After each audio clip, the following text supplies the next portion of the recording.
competitiveness, strategy, and productivity. Learning objectives. After this lecture, students will be able to list several ways that business organizations compete, discuss and compare the organization's strategy and operations strategy, and explain why it is important to link the two. Define the term productivity and explain why it is important to organizations and countries. Describe several factors that affect productivity. Overview. 3 separate but related concepts that are vitally important to business organizations: competitiveness, strategy, and productivity. Competitiveness. Competitiveness is how effectively an organization meets the needs of customers relative to others that offer similar goods or services. An example of an organization's compete over price or cost would be Walmart. BMW competes over quality. UPS competes over response time, and Dell competes over variety and flexibility. Operations influence on competitiveness. Factors related to company competitiveness are product and service design, cost, location, quality, quick response, flexibility, inventory management, supply chain management, service, managers, and workers. Why do some organizations fail? Several factors can contribute to a company's failure. Neglecting operations strategy, failing to take advantage of strengths and opportunities and/or failing to recognize competitive threats. Putting too much emphasis on short-term financial performance at the expense of research and development. Placing too much emphasis on product and service design and not enough on process design and improvement. Neglecting investments in capital and human resources. Failing to establish good internal communications and cooperation among different functional areas. And failing to consider customer needs. Let's do a quick exercise. Can you name 10 ways that banks compete for customers? Hint: consider operations' influence on competitiveness, product and service design, cost, location, quality and quick response, flexibility, inventory management, supply chain management, service, managers and workers. Hierarchical planning and decision-making. Here is a diagram of the hierarchy of planning and decision-making. At the top, we have the company's mission. From the mission, we develop the goals. Then we develop the specific organizational strategies to achieve those goals. Each function, such as finance, marketing, and operations, develops its goals based on the organizational strategies. Functional strategies are developed to put actions together to meet the goals. Specific tactics are used to meet the strategies, and procedures to ensure the tactics are performed correctly and consistently are prepared and shared. In a 2012 Wall Street Journal article, Walmart delivery service says to Amazon, "Bring it."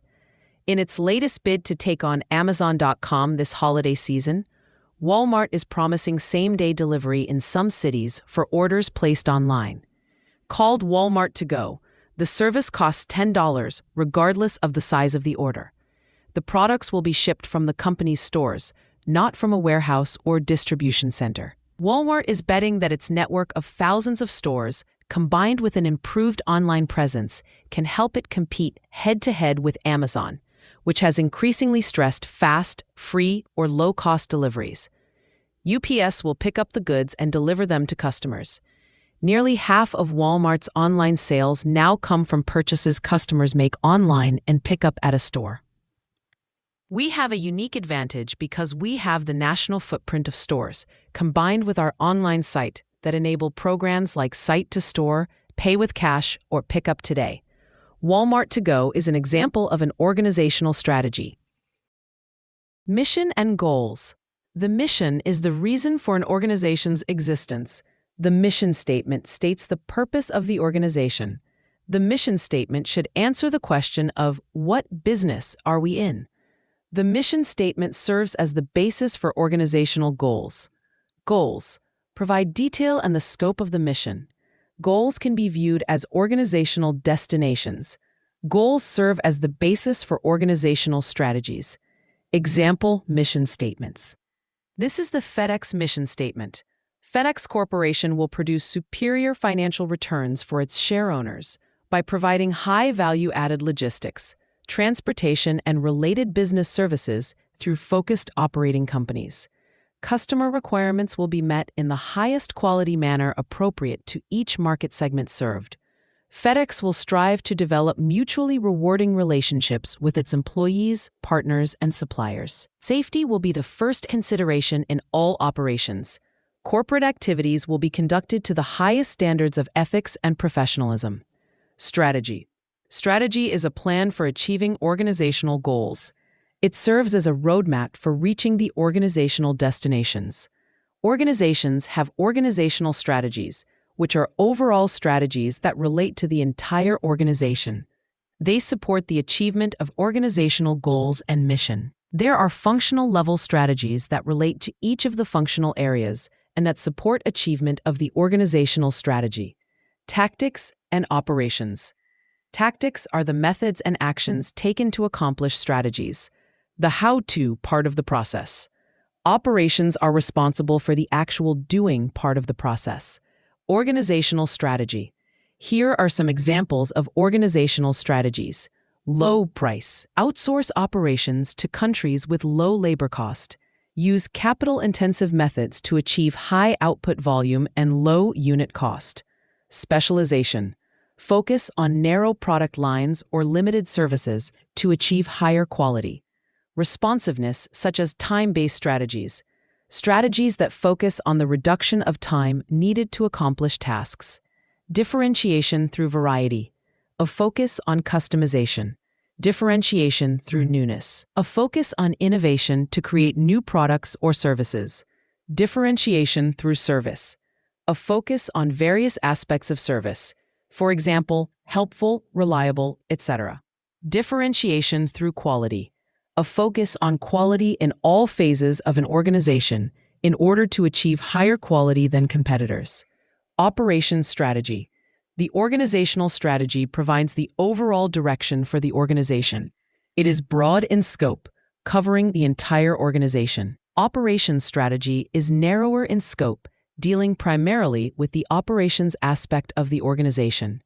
Operations strategy relates to products, processes, methods, operating resources, quality, costs, lead times, and scheduling. In order for an operations strategy to be truly effective, it is important to link it to the organizational strategy. Shown here are some examples of strategies. Companies with a low-price organizational strategy and a low-cost operations strategy are Walmart, Southwest Airlines. Companies with a responsiveness organizational strategy and short processing times and on-time delivery operations strategy are McDonald's restaurants and FedEx. Companies with a high-quality differentiation organizational strategy and a high-performance design and/or high-quality processing and consistent quality operations strategy are BMW and Quality Coca-Cola. Companies with a newness differentiation organizational strategy and an innovation operations strategy are 3M and Apple. Companies with a variety differentiation organizational strategy and a flexibility and volume operations strategy are Burger King, as in Have It Your Way, and McDonald's with their Buses Welcome. Companies with a service differentiation organizational strategy and a superior customer service operations strategy are IBM and Disneyland. Companies with a location differentiation organizational strategy and a convenience operations strategy are supermarkets and banks ATMs. Here is how 3M developed their strategy. Founded in 1902, 3M started out in the mining business as the Minnesota Mining and Manufacturing Company. 3M launched the 15% program in 1948. It was a program at 3M that allowed employees to use a portion of their paid time to chase rainbows and hatch their own ideas. The 30% rule was that 30% of each division's revenues must come from products introduced in the last 4 years. Over a 20-year period, 3M's gross margin averaged 51% and the company's return on assets averaged 29%. The 3M mission statement. 3M is a science and technology company that creates. For decades, 3M scientists and engineers have developed products that solve problems. 3M is also a company that cares, improving lives each day. The mission of 3M gives to improve every life through innovative giving in education, community, and the environment, mirroring our corporate vision. 3M technology advancing every company, 3M products enhancing every home, 3M innovation improving every life. Strategy formulation, 3 common approaches, Michael Porter's 5 forces model, environmental scanning or SWOT, and balanced scorecard. Porter's 5 forces model consists of the forces of supplier power, threat of new entrants, degree of rivalry, threat of substitutes, and buyer power. Let's listen to Michael Porter explain this himself. I'm Tom Stewart, editor and managing director of the Harvard Business Review. Our guest today is Michael Porter, professor at Harvard University and head of the Institute for Strategy and Competitiveness. He's the author of the forthcoming HBR article, The 5 Competitive Forces That Shape Strategy, a reaffirmation, update, and extension of his groundbreaking 1979 article, How Competitive Forces Shape Strategy. Mike, thanks for joining the program. To start, let's remind our viewers of what the 5 competitive forces are. Well, Tom, the basic idea of the competitive forces starts with the notion that competition is often looked at too narrowly by managers. And the 5 forces say that, yes, you're competing with your direct competitors, but you're also in a fight for profits with a broader, extended set of competitors, customers who have bargaining power, suppliers who can have bargaining power, new entrants who might come in and kind of grab a piece of the action, and substitute products or services that essentially place a constraint or a cap on your profitability and growth. So the 5 forces is kind of a holistic way of looking at any industry and understanding the structural underlying drivers of profitability and competition. So I use these to think about my rival makes it difficult for me. The threat of substitutes means I can't overcharge. The threat of new entrants means I can't overcharge. Right. And the same thing with the buyers and suppliers. There's underlying drivers of each of those forces that the model really sort of unveils, and then you can actually apply this. Every industry is different. Every industry will have a different set of economic fundamentals, but the 5 forces help you home in on, first of all, what's really causing profitability in your industry? What are the trends that are the most likely to be significant in changing the game in the industry? Where are the constraints which if you can relax them, might allow you to find a really strong competitive position? So how would you apply this analysis to an industry, airlines, for example? Well, airlines is a great industry. It's actually, you'll see in the article, you've seen in the article, that there's a chart that compares profitability of industries, and airlines, I think, has been on the bottom of that list for decades. It's among the least profitable industries known to man. And the 5 forces really allows you very quickly to understand why. I mean, let's just go around the chart. The nature of rivalry is incredibly intense, and it's almost exclusively on price. It's been very hard to differentiate, to get the customer to wait even an extra 2 or 3 minutes for another flight if they can get on the flight at a cheaper price. So there's been a very intense price competition, low barriers to entry, a constant stream of new airlines coming into the industry, despite the fact that the profitability is low. It's always puzzled me. The low barriers to entry because you can rent a plane, you don't have to buy them. You can rent a plane. You can rent a plane, you can lease a gate. It's all generic technology. You can start with one flight between 2 city pairs. You don't have to, there's no real need to have a whole network in the beginning. And yet people keep coming in. I think it's just one of those sexy industries. It's a great example of how sexiness or coolness or hotness or chicness has nothing to do with industry profitability. The underlying structure is what drives profitability. The customer is very fickle and price sensitive. Suppliers of aircraft and aircraft engines and even aircraft gates at airports now have a lot of clout. They can bargain away most of the profits. GE and Rolls-Royce and Airbus and Boeing make a lot more money than airlines. They get most of the profit. And then, of course, there's always a substitute of getting on the train or driving your car or shipping your goods by air, and that's kind of kept a concern. And you have powerful suppliers of labor too. That's another powerful supplier. Right, exactly. There's a great case where you have unionized labor, and unlike other industries, in this industry, particularly with the pilots, the labor can literally shut you down, and there's no way around them. So it's an industry where there are spurts of what you might call mediocre profitability, punctuated by long periods of terrible profitability. So every one of the 5 forces is very strong in that industry. Yep. And you could take another industry where the 5 forces are Right. relatively benign in all cases. Like soft drinks. I mean, soft drinks has been a license to mint money, and again, it's the opposite kind of analysis. When I talk with students, we kind of joke around. There's 5-star industries where all the forces are attractive, like soft drinks. There's 0-star industries where all the forces are unfavorable, like airlines. And we're always trying to understand, okay, what's the configuration of underlying economic drivers that's going to really shape the profit potential of this industry? And then armed with that insight, what do I do about it? You know, how do I try to relax the constraint that's holding back industry profitability? How can I position myself to kind of insulate from some of the gale winds of those forces? And those implications of the 5 forces are something that this new article has developed in much more detail.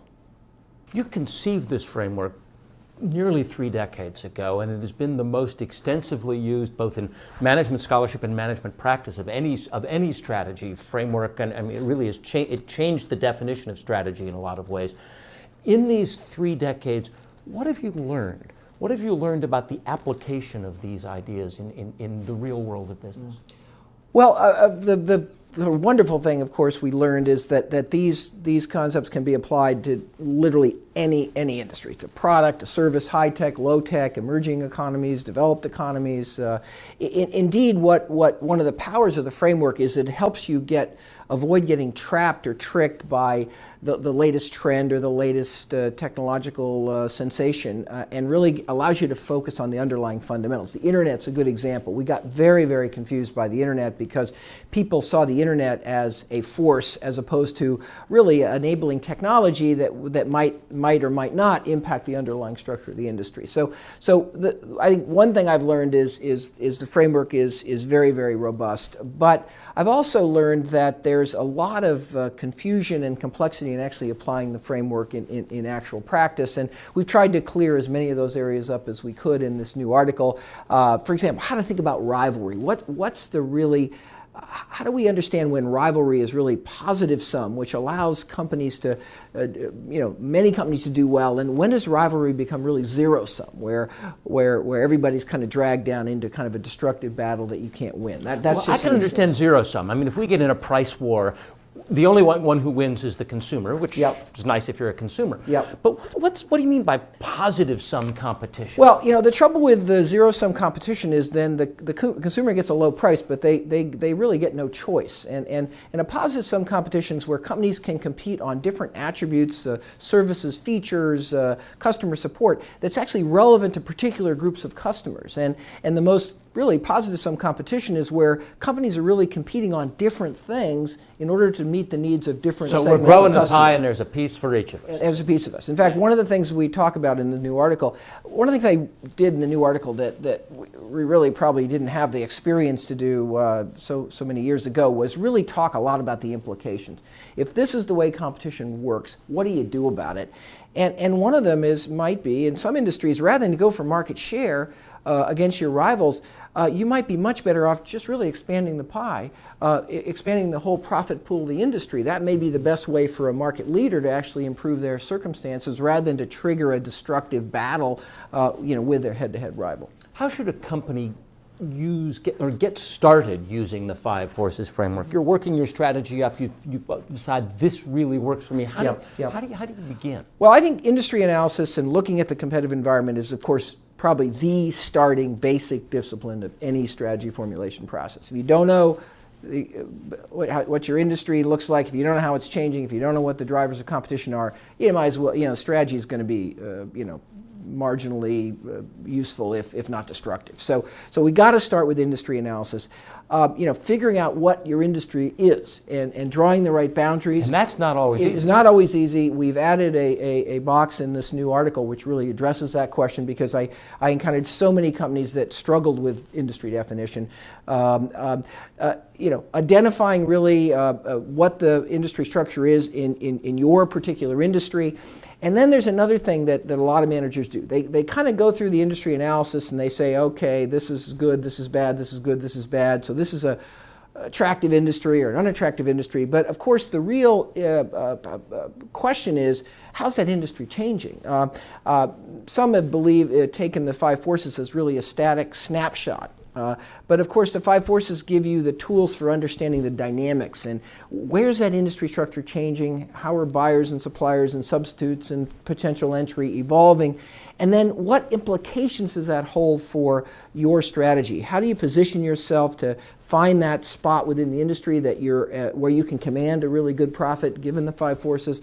How can you maybe reshape the nature of the industry structure? And we've got some great new examples that are very, very contemporary in this article that I think will help the manager community and the investor community really understand the application of this. Sometimes when people think about strategy, they think about a group of people, maybe from a management consulting firm or maybe on the 33rd floor of the building, whatever it is, but this sort of elite strategy priesthood that goes and does this, and they're almost divorced from the rest of the management of the company, the 99% of the other people working in the company.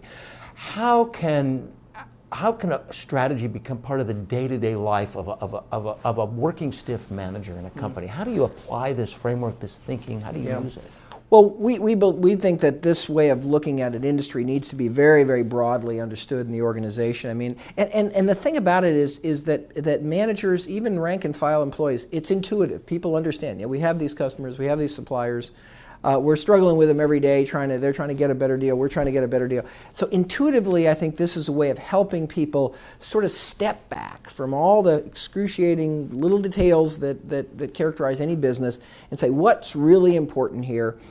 And then, of course, we've learned that strategy is completely useless, again, unless the results of the strategy process, the position that you choose to occupy, the way you're going to drive your company, is well understood quite broadly. Because the number one purpose of strategy is alignment. It's really to get all the people in the organization making good choices, reinforcing each other's choices, because everybody's pursuing a common value proposition, a common way of gaining competitive advantage. So, I remember when I wrote this article, there were many people who believed that strategy documents should be locked in the safe at night and should not be made available to the rank and file. There was a concern that some competitor would find some secret. Well, we've actually learned now that it's the opposite. You've got your employees got to know your strategy, your channels have to know your strategy, your suppliers have to know your strategy, and your competitors probably knew it already. Well, and frankly, if again, the competition is not zero sum.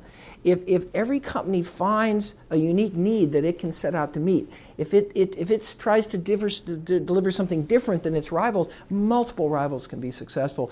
And if your competitors kind of understand what you stand for and what you're committed to, maybe they'll make a different choice rather than get dragged into these kind of mindless price wars that we see in so many industries. The 5 forces that shape strategy have been around for 30 years. They're going to be around for they've been around for long. They were around long before you wrote about them. That's right. They've been around as long as business has been around. They're going to be around as long as business is around. The new article is just fabulous, and thank you so much. Thank you. Well, I'm looking forward to kind of getting another surge of feedback from the practitioners, and we'll keep learning. Thanks. Thanks, Tom. Environmental scanning, or SWOT. This technique drives the company to evaluate its internal factors, consisting of its strengths and weaknesses, as well as its external factors of opportunities and threats. The key internal factors of SWOT include human resources, the skills of the workforce, expertise, experience, and loyalty to the organization, facilities and equipment, the capacities, locations, age, and maintenance costs, financial resources, the cash flow, access to additional funding, debt, and cost of capital, customers, their loyalty, wants and needs, products and services, existing and potential for new ones, technology, existing, ability to integrate new, and its impact on current and future operations, suppliers, relationships, dependency, quality, flexibility, and service, as well as other factors such as labor relations, company image, distribution channels, etc. Key external SWOT factors are economic conditions, such as health and directions of the economy, inflation, deflation, interest rates, taxes, and tariffs. Political conditions, including attitude towards business, political stability, and wars. Legal environment, as in antitrust laws, regulations, trade restrictions, minimum wages laws, liability laws, labor laws. And patents, technology, for example, innovations rate, future process technology, and design technology. Competition, as in number and strength of competitors, basis of competitions, such as price, quality, etc. Markets, including size, location, brand loyalty, ease of entry, growth potential, long-term stability, and demographics. Balanced scorecard. The idea of balanced scorecard, BSC, is to move away from a purely financial perspective of the organization and integrate other perspectives, such as customers, internal business processes, and learning and growth. The balanced scorecard measures the financial factors. How should we appear to our shareholders? The consumer factors. How should we appear to our customers? Internal business process factors. What business process must we excel at? Finally, learning and growth factors. How will we sustain our ability to change and improve? Each factor has objectives with measures and targets. Balanced scorecard is formatted as in this illustration. Steps in strategy formulation. 1. Link strategy directly to the organization's mission or vision statement. 2. Assess strengths, weaknesses, threats, and opportunities, and identify core competencies. Core competencies are the special attributes or abilities that give an organization a competitive edge. 3. Identify order winners and order qualifiers. Order winners are characteristics of an organization's goods or services that cause it to be perceived as better than the competition. Order qualifiers are characteristics that customers perceive as minimum standards of acceptability for a product or service to be considered as a potential for purchase. 4. Select one or two strategies, for example, low cost, speed, customer service, to focus on. Productivity. Productivity is a measure of the effective use of resources, usually expressed as the ratio of output to input. Productivity measures are useful for tracking an operating unit's performance over time and judging the performance of an entire industry or country. Here is an example of how productivity can affect the company's performance. Factories have been producing more with fewer workers. Output for each hour of work, or productivity, is up an extraordinary 40%, as factories have adopted new technologies and production processes. Why does productivity matter? A 1998 article states that productivity growth determines our living standards and the wealth of nations. This is because the amount a nation can consume is ultimately closely tied to what it produces. By the same token, the success of a business generally depends on its ability to deliver more real value for consumers without using more labor, capital, or other inputs. Measures of productivity. Here are a few examples of the use of various outputs and inputs to measure a company's productivity. Examples of partial productivity measures. To dive deeper into the impacts of productivity on a company, you can develop productivity measures relating to labor, machines, capital, and energy. Productivity growth. You may want to consider whether a company's productivity is improving. You can develop a ratio that calculates the growth or reduction of productivity.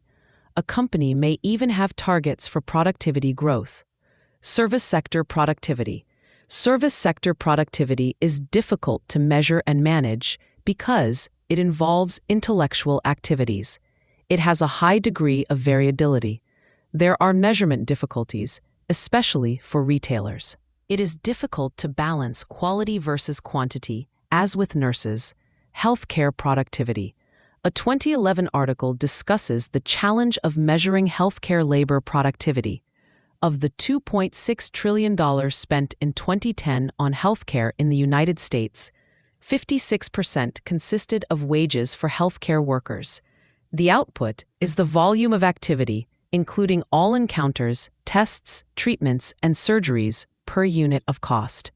IBM Healthcare Industry developed a 2020 vision statement. It focused on adoption of new practices, reduced tests and costs, drug effectiveness evaluation, personalized medicine, risk prediction and prevention, patient education and empowerment.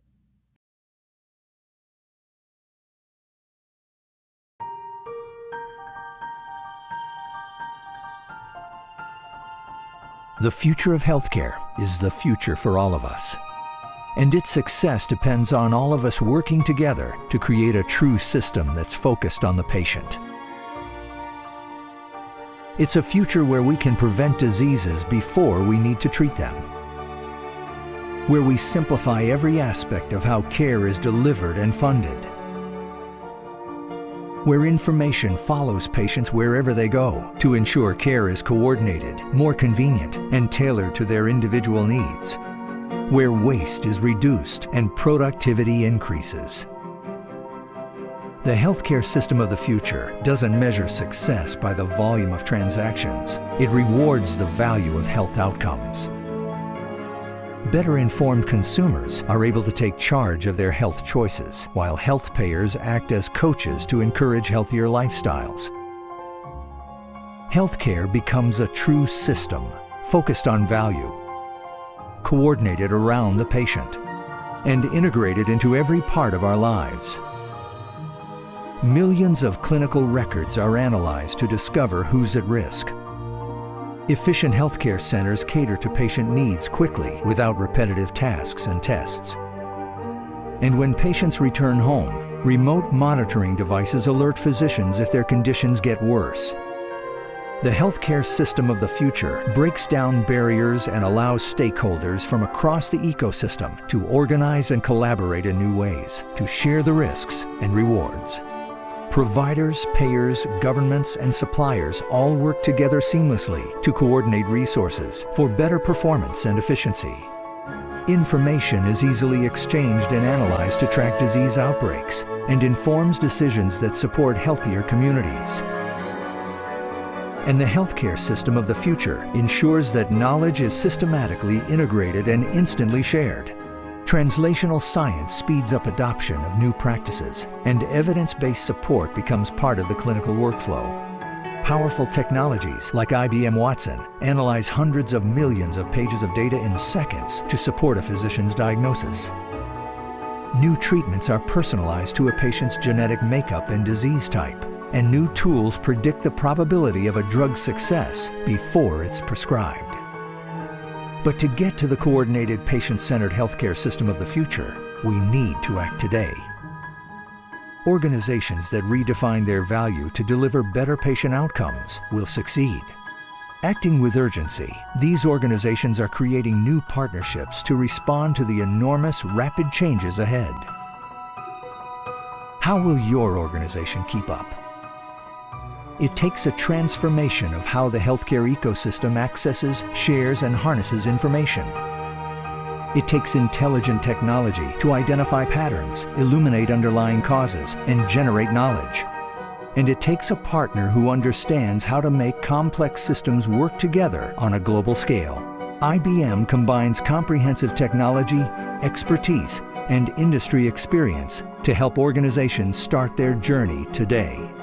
From helping pioneers make breakthrough discoveries, to building the world's first nanoscale DNA sequencer, to reaching new horizons with Deep QA, IBM has led innovation in healthcare for over 60 years.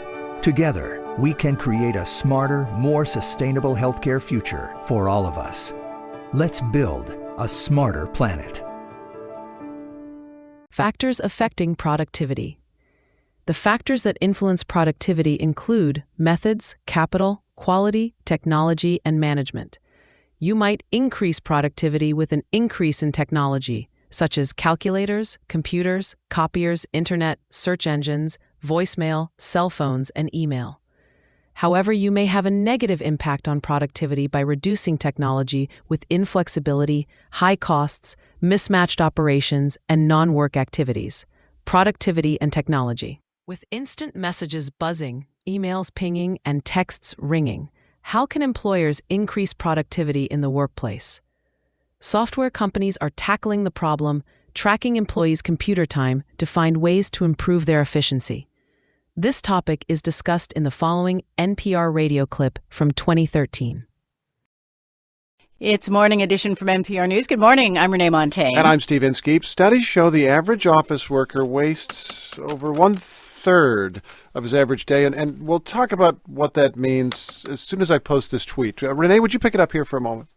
Sorry, Steve. I was just going out for coffee. No problem. I'm ready now. Ever since the Great Recession, businesses have ruthlessly imposed greater efficiency to maintain profits. Many workplaces do the same work with fewer people. Yeah, okay. And yet companies still hope for greater productivity, which creates an opportunity for entrepreneurs who promise to deliver, as NPR's Yuki Noguchi reports.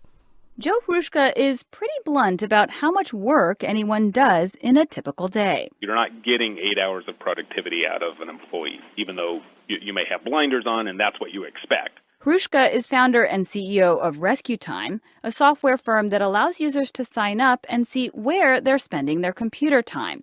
The data he collects show, at best, a worker is productive about 5 of those hours. I installed Rescue Time on my own computer, then awaited the results with trepidation. I'm sort of scared about what I'm going to find. Is that uncommon? That is actually the most common reaction that people have. With good reason, it turns out. My report said on my best day, I was only 68% productive. Hrushka says mere awareness of where time is spent and wasted improves typical users' productivity by 10%. But productivity isn't just about saving wasted time or eliminating distraction. Increasingly, it means adapting to a workforce that's changing demographically. The advance of tablets and web-based computing makes it possible for more people to work remotely, but that also makes inter-office coordination a greater challenge. Tim Beharin is a technology analyst who says companies, from IBM and HP to smaller startups, are grappling with how to make the workplace more effective. The tools to make them successful in their productivity is the number one IT project in any company. On the software side, a firm called Jive designed software that simulates social networking sites by allowing coworkers to share notes or post useful information, making it easier to coordinate on the go. Cora Rodenbush is a manager at PGI, a conferencing company that uses Jive. She says the software has cut down on the time it takes to get new employees up to speed. Increasingly, the focus for many firms like hers is on improving collaboration, making information sharing quicker, which moves projects forward faster and keeps people more productive. Someone just says, hey, where's the, corporate holiday schedule or whatever, and someone just says, hey, I just looked at it, here's the link. And they post the link to it and you can go off and get your document. Rodenbush says as a teleconferencing company, PGI also thinks about productivity enhancements to its own products.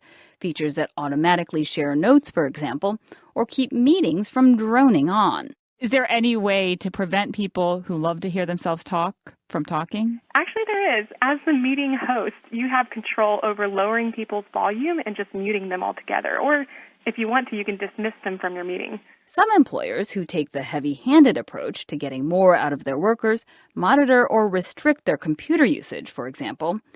But Teresa Amabile, a professor at the Harvard Business School, says this kind of punitive approach, constantly pointing out what you're doing wrong, is itself counterproductive.